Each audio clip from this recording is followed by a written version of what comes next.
Good morning, or good afternoon, depending on where you are.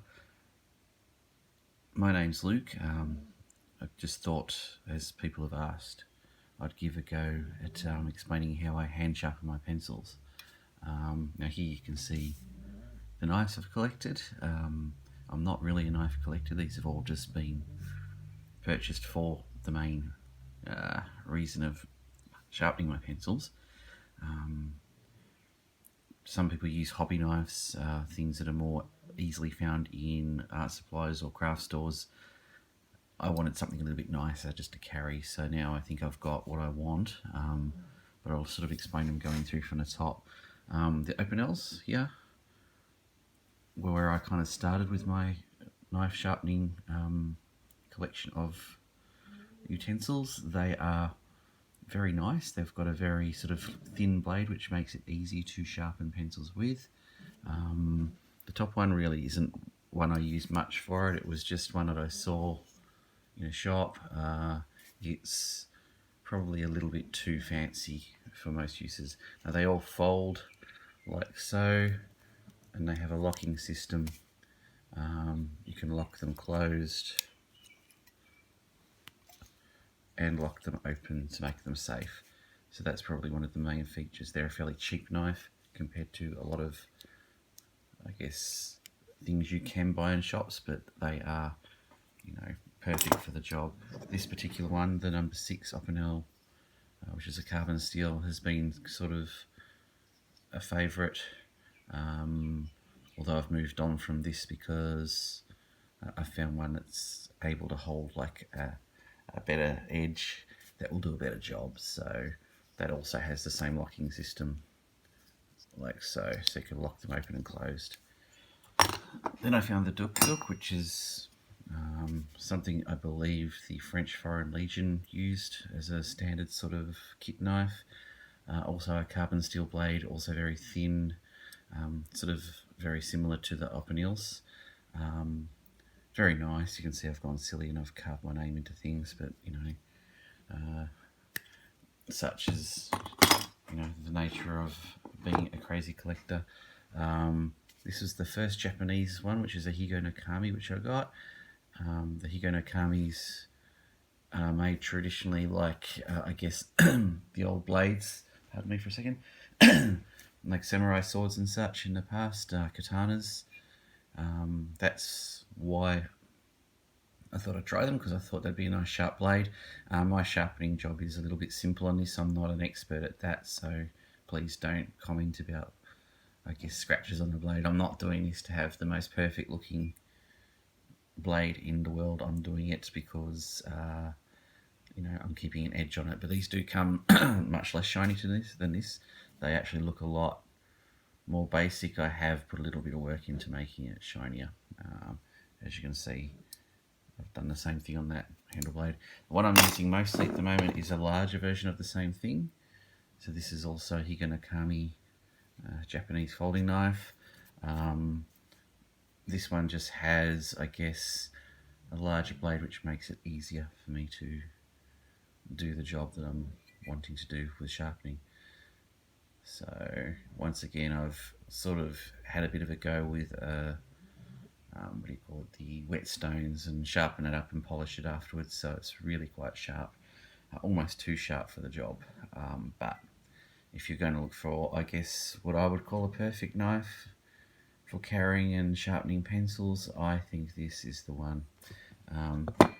This one I picked up when I was overseas. It's a little ceramic one, probably good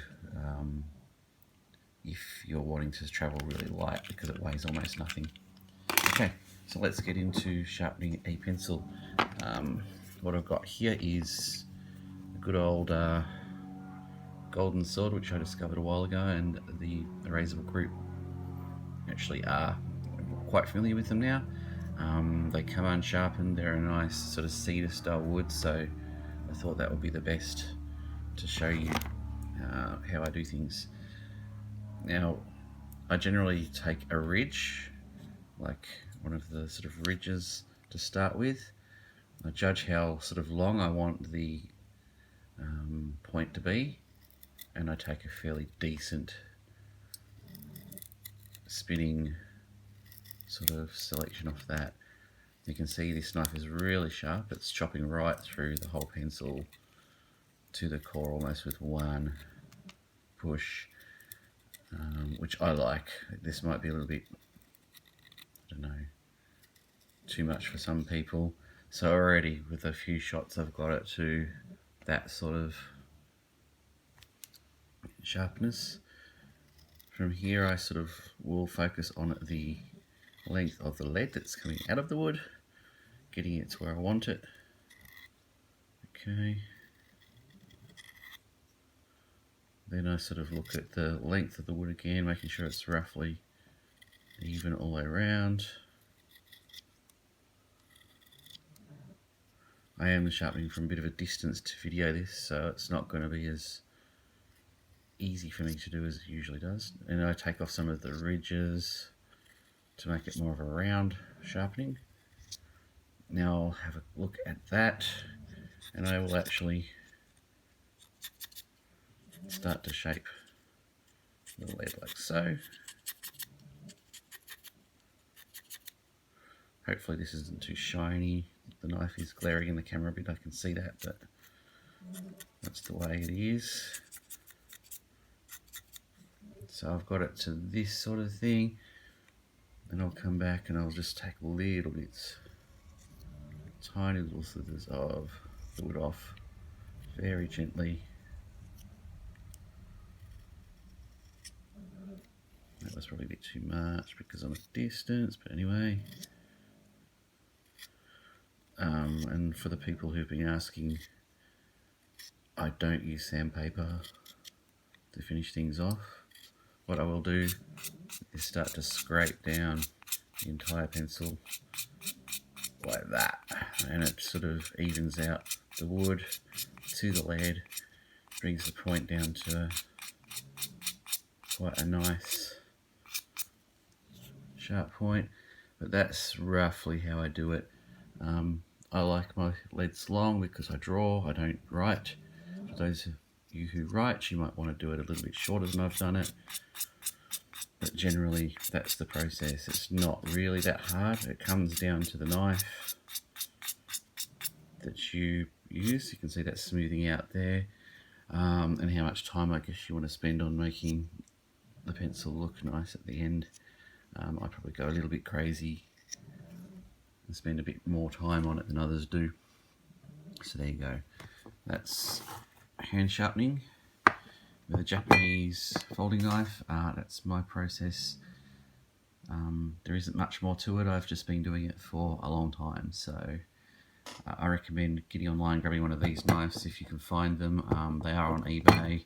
Higo no Kami is the name, and it will nicely sharpen nearly any pencil you can find, even the less high quality sort of woods that are a little bit, I guess you could say, sticky, but they don't sharpen that nice. It does a good job on those too.